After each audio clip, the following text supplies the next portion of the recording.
Hi, Louisa from Veloworld here. Today, in collaboration with Green Guardians, we're going to be learning some basic bike maintenance.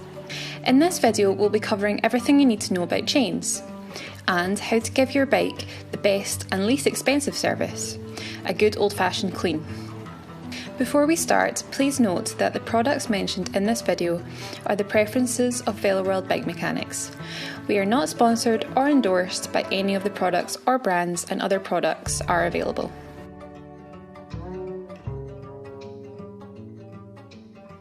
So it might not be the most exciting part of being a cyclist, but keeping your bike clean and well lubricated is essential to bike maintenance and having your bike run at its peak performance. In this video, I'll explain why getting into a bike cleansing routine is important and provide you with some top tips to get your bike squeaky clean. So why is it important to wash your bike? Well, any build-up of grease, dirt and grime on your bike's moving parts will start wearing components off and will eventually need replacing. Riding in Scotland, especially during the winter, means your bike will undoubtedly come into contact with mud, road salt and other contaminants every time you go out on the road. Try to get into the habit of giving your bike a good clean every 2 or 3 weeks in the summer and as often as you can during the winter months. Ideally, you should at least rinse your bike every time you go out during winter to get rid of road salt. So before you get started, you'll need a few supplies. A garden hose. We don't recommend using a pressure washer, as there's a good chance it'll remove the good grease in your bearings and other moving parts. If you don't have access to a garden hose, a watering can or a bucket of water will do the job. A selection of brushes and tools to clean your gear cassette. We use Park Tools GSC1 Gear Clean Brush, Tapered Detail Brush, Soft Bristle Soaping Brush and Muck Off's Detailing Brush. A biodegradable and environmentally friendly bike wash fluid such as Fenwick's Concentrate Bike Cleaner.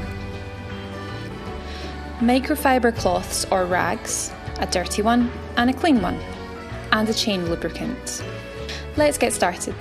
Step 1 is to rinse and spray your bike.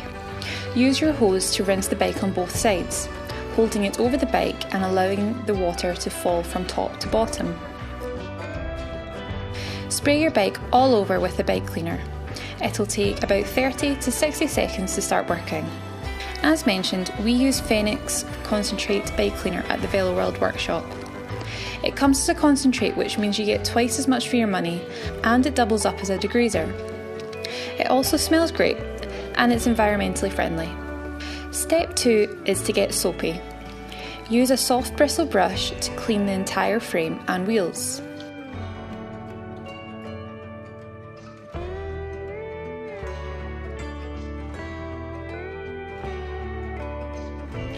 If you have rim brakes, it's a good idea to disconnect them at this point and clean the pads with a microfiber cloth. If you have time, you can also remove the wheels and give them a good clean too, paying particular attention to the braking surface. Clean the fork, the wheel's spokes and hub. The hub is the centre part of the wheel. If you have disc brakes, we don't recommend using soap around the rotors or inside the calipers. The best way to clean the rotors is with pure alcohol and a microfiber cloth, cleaning them until they squeak and leaving them to dry. And now to clean the dirty parts of the bike. The drive chain, the front derailleur, the rear derailleur, cassettes, chain, pulley or jockey wheels. Using a degreaser and a hard bristle brush, such as the Muck Off Detailing Brush, start by brushing your chain, dipping your brush in your degreaser. It's important to wash the inside of the chain, as this is the part that's actually in contact with the cassette and goes through the derailleur. The pulley or jockey wheels always gather a lot of nasties, so use the curved tooth end of a gear cleaning brush, such as Park Tools GSC1 Gear Cleaning Brush, to clean out the dirt from the pulley wheels. For your cassette and chain rings, stick with the gear cleaning brush and dip the bristled end in the degreaser. Put it in the cassette or chain rings and turn the pedal forward, changing gears to make sure you get into all of the areas.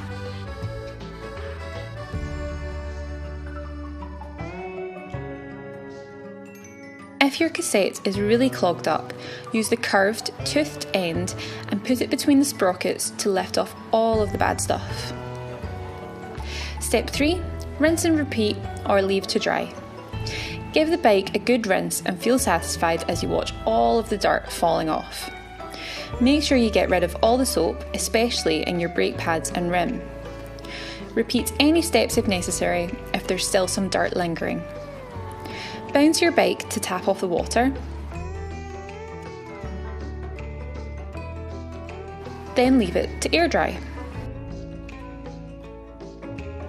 There are lots of different types of chain oil on the market, and what you use will depend on conditions. When lubricating the chain, start by finding a different looking link called the quick link. Most modern chains will have one. Use this quick link as your reference point and put 1 drop of lubricant in each link, all the way around the chain until you meet the quick link again.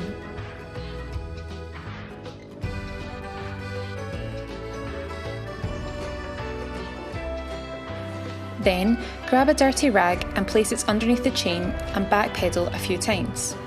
This is so the excess oil that is inside each link starts coming out and landing on the rag, not touching the rim or any other clean parts. Let the oil come out and then wipe it off. You don't want oil all over the chain as this will gather dirt. You want the oil to be right where it needs to be, inside each link of your chain. Then stand back, feel smug and admire just how clean your bike is. Remember, a clean bike will run more smoothly, last you longer, save you money and be more enjoyable to ride.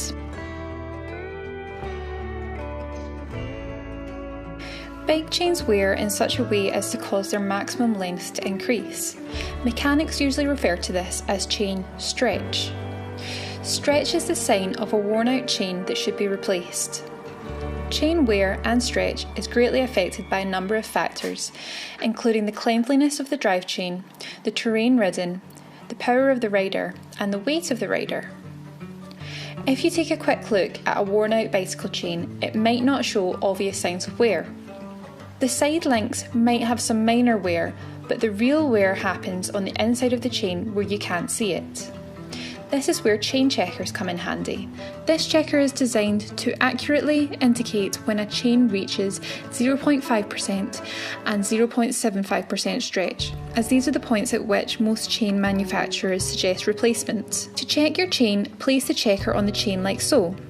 If the end of the checker fits between the links of your chain, it's time to replace the chain. If it doesn't fit, the chain is in good condition and doesn't need to be replaced. To use the blue checker, simply insert the pins into 2 links. Lightly press the swing arm gauge and then check the gauge window for an accurate reading on how much stretch the chain has. If your chain is fully stretched, you will need to change your chain and cassette. A common issue with your chain when you're out on a ride can be your chain coming off your chain rings. If this happens and you don't want to get your hands dirty, find yourself a stick and pull the chain back on like so.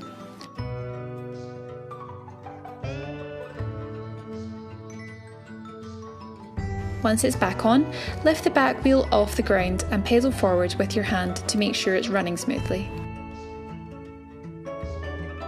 I hope you found this video to be useful. Make sure you like, comment and share it if you did. Thank you and goodbye.